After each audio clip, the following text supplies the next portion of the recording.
Hi again, folks. In this video, let's take a look now at the Frozen Four tournament and how it impacts the Sabres. Coming up.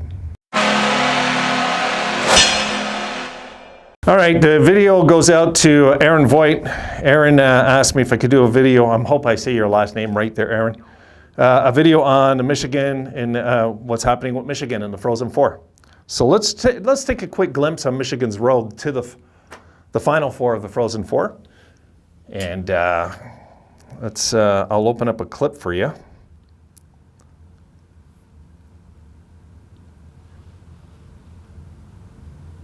Okay, here we go. Okay, so you see there, they won against American International. You see 5-3. Quinnipiac took out St. Cloud 5-4. Then they play each other, of course, and Michigan beats Quinnipiac 7-4 to reach the Frozen Four. And they do have Denver next, as you see there.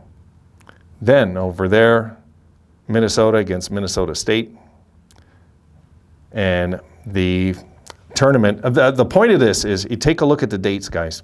April the 7th. They don't play till April the 7th. That is good news for us. I'll explain in a second.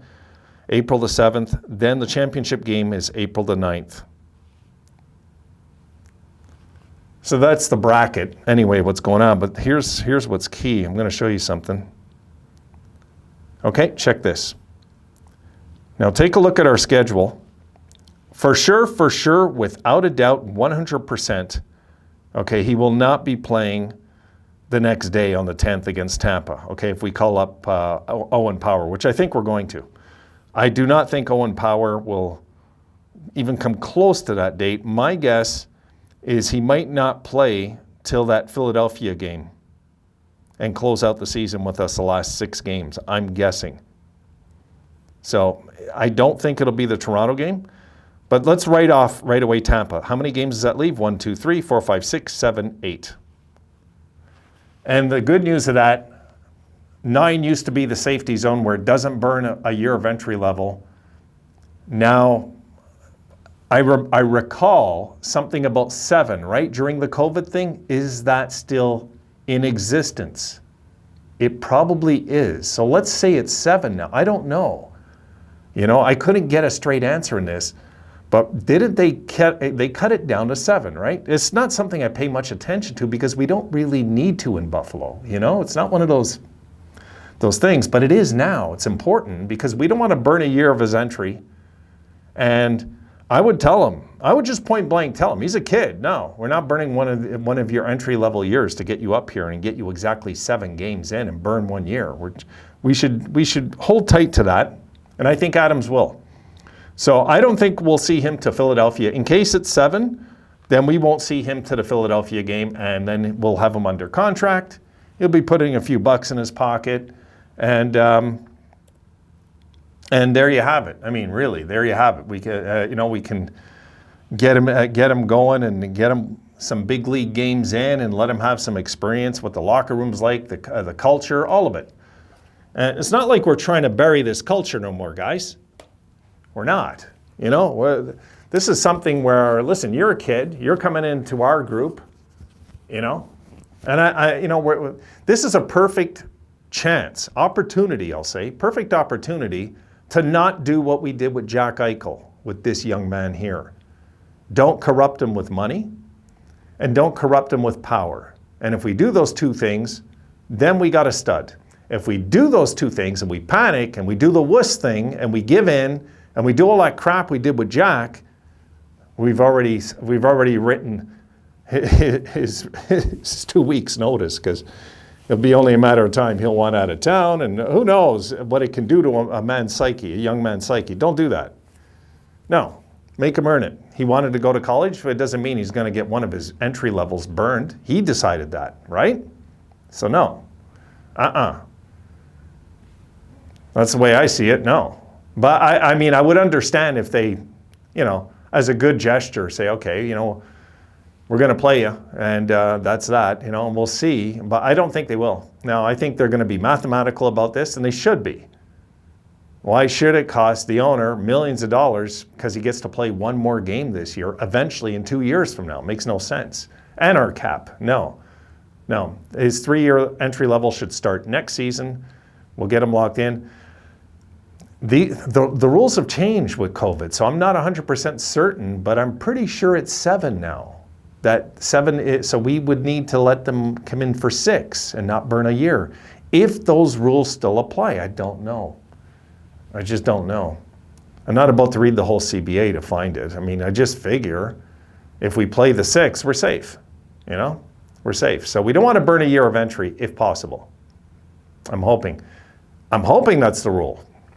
Let me know. Seriously, I'm just hoping, because if there's something else I'm not seeing here, you know, then it sucks, because I want to have 3 years of entry with this kid. I don't want to have 2.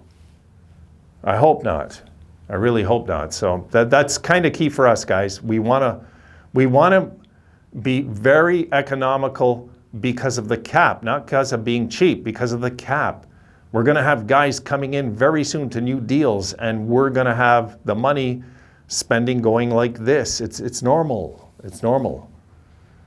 As long as we have no bad contracts, I can live with that. But no bad contracts, please. Don't go and give a guy like Olofsson $6 million, or I will lose my mind. I will lose my mind if we've done something that dumb. Like, I don't care how much Adams likes or Granato likes some of these guys. I don't care. What they've done on the ice dictates what they should make in their pocket. That's it. And that's all. And these guys have to earn the big bucks, not have one good year. No. Like, Tage Thompson is not even close in my eyes to deserving of a big 8 times $7 million deal. If we did it, I'd probably live with it somehow. I wouldn't be impressed. I would see it as weak management that just made that deal. I would see it that way. We cannot go that way, guys. We can't. We've learned the hard way over the years. You've seen it. You know, how many, look at Leno, for example, right? Leno was, can we get a better example than that? Probably not. Was it a really a ton of money? No, but it was a lot back then for what he brought, right? I mean, I remember when, didn't he have 0 goals one year? 0? 0. And I don't care what the intangibles of somebody's game is. If they start making millions and millions of dollars, they better sure as hell be scoring goals, unless they're defensemen, of course. But I don't want to sign some forward that's going to get 15 goals a year to $6 million, or we're crazy. And we're just going right down that slope again. That's what we're doing, and I don't want to go there, guys. I don't want to go there, really. I want the Sabres to make smart financial decisions also, not just get the proper guys and the proper culture. The smartest thing and the most deadly thing, guys, is the money. It's the money. How we allocate the money. And if we take this $82 million and we put it to a bunch of pylons, then we're begging to stay bad. We're begging for it. Because by the time we figure it out, we're locked into these garbage deals. No. I would sit down with somebody and I'd have no mercy. I'd say, no, you're not worth that. I'd just look them right in the eye and say, you're just not worth it. Sorry. No. Oh, well, okay. Well, his agent will say, well, we might want to move. Then you'll get one. But you'll sit like Jack did till we're ready to do it. That's that. You know, we have to start getting tough this way. Don't think that teams like Boston don't do those things. They do. They do. The players know that management ownership is tough enough to say no over there. No. We want to keep a winning team. We don't want to have a bunch of millionaires. We want a winning franchise over here. And we're not allocating money to you guys. And I thought they spent very stupid this offseason, Boston. Very stupid. Really. The amount of money they paid anyway, forget it. Because I know some of you like Allmark. That's way too much money. Way too much money.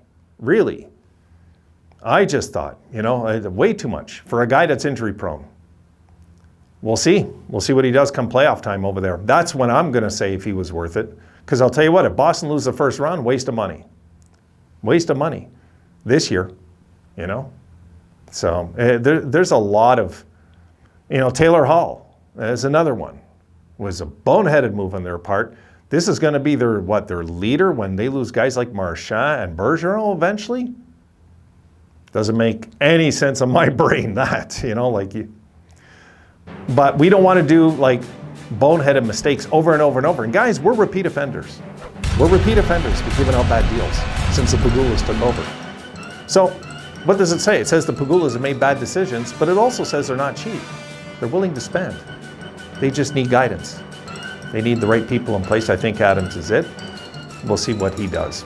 Okay, I'm rambling. I got to stop it there. Got one more coming at you. I'll see you in that one.